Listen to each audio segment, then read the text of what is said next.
laws of nature and of nature's God entitle them a decent respect to the opinions of mankind requires that they should declare the cause which impels them to separation. We hold these truths to be self-evident, that all men are created equal, that they are endowed by their Creator with certain unalienable rights, that among these rights are life, liberty, and the pursuit of happiness. Huzzah! Huzzah! That to secure these rights, governments are instituted among men, deriving their just powers from the consent of the government.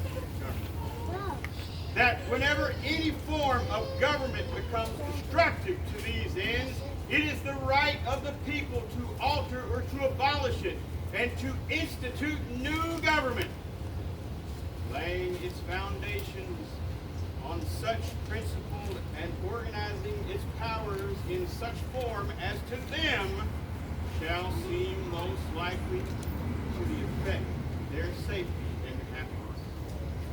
Prudence indeed will dictate that governments long established should not be changed for light or transient cause.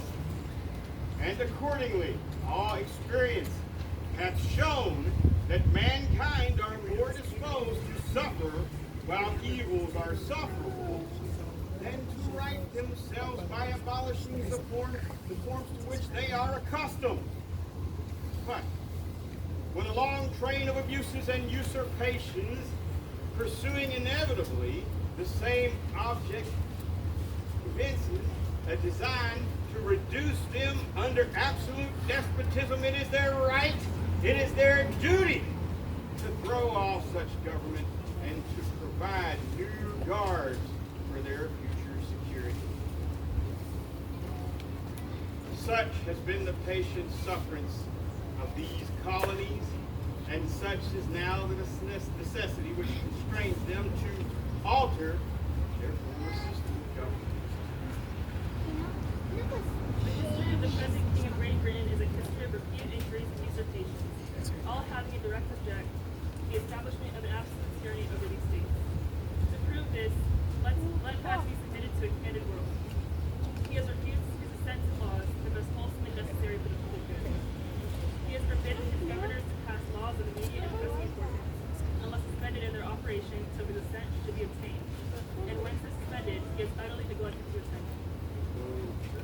He has refused to pass other laws for the accommodation of large districts and people, unless those people would relinquish the right of representation in the legislature, a right inestimable to them and formidable to tyrants. He has called together legislative bodies at present unusual, uncomfortable, and distant from the depository of their public records for the sole purpose of fatiguing them into compliance with his methods.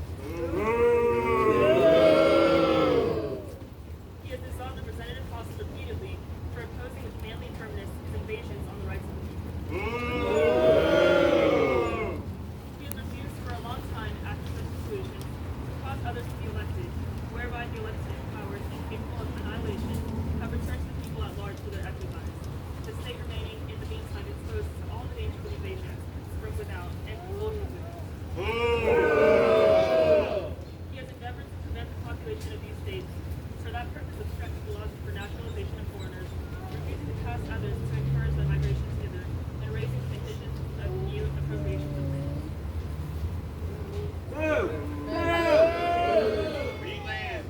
He has obstructed the administration of justice by refusing his assent to laws for establishing judiciary powers. He has made judges dependent on his will alone for the tenure of their offices and the amount and payment of their salaries.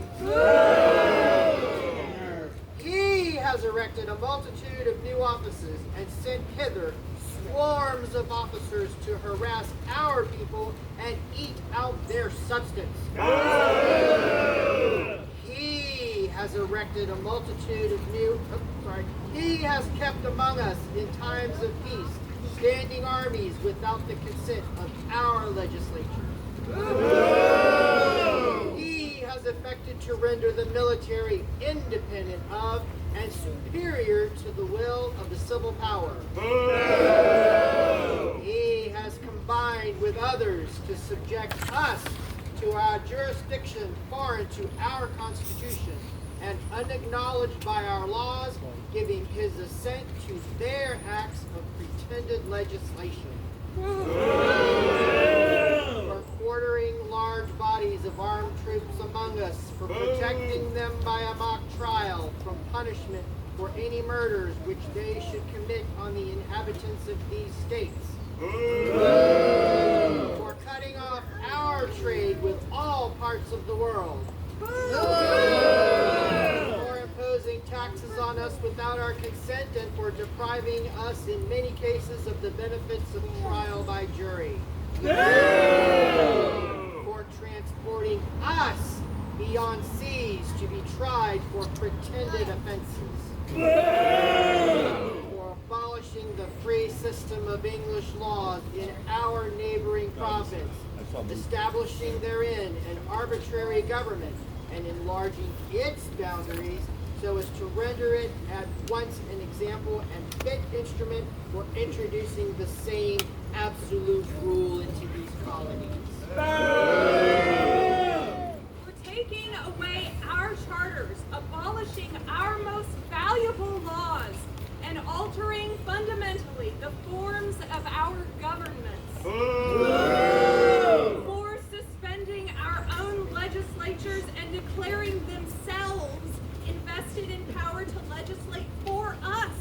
In all ways whatsoever, he has plundered our seas, ravaged our coast, burnt our towns, and destroyed the lives of our people. He has abdicated government here by declaring us out of his protection and waging war against us. He is at this time transporting large armies of foreign mercenaries to complete the works of death, desolation, and tyranny already begun with circumstances of cruelty and perfidy scarcely paralleled in the most barbarous ages and totally unworthy the head of a civilized nation. He has constrained our fellow citizens to be taken captive on the high seas, to bear arms against their country, to become the executioners of their friends and brethren, or to fall themselves by their hands.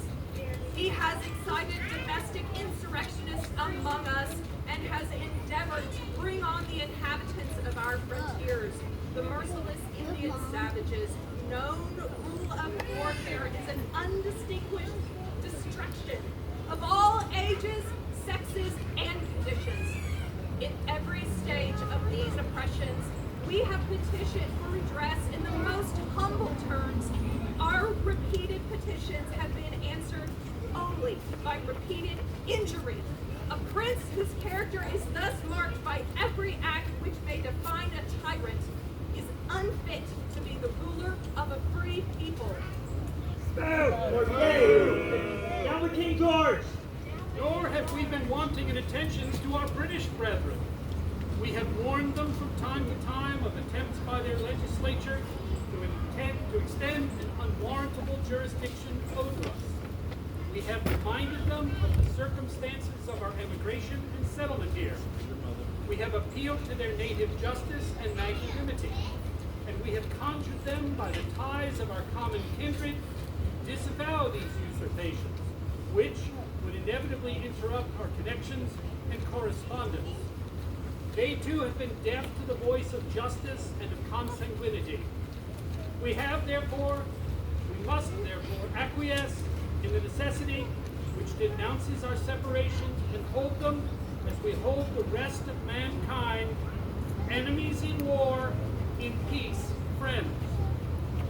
We therefore, the representatives of the United States of America in General Congress assembled, appealing to the Supreme Judge of the world for the rectitude of our intentions, do in the name and by the authority of the good people of these colonies, solemnly publish and declare that these united colonies are, and of right ought to be, free and independent states. Yeah!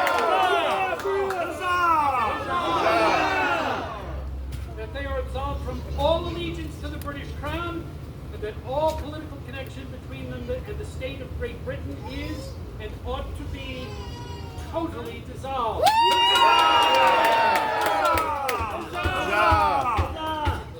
And that as free and independent states, they will have full power to levy war, conclude peace, contract alliances, establish commerce, and do all other acts and things which independent states may of right do. And for the support of this declaration, with a firm reliance on the protection of divine providence, we mutually pledge to each other our lives, our fortunes, and our sacred honor.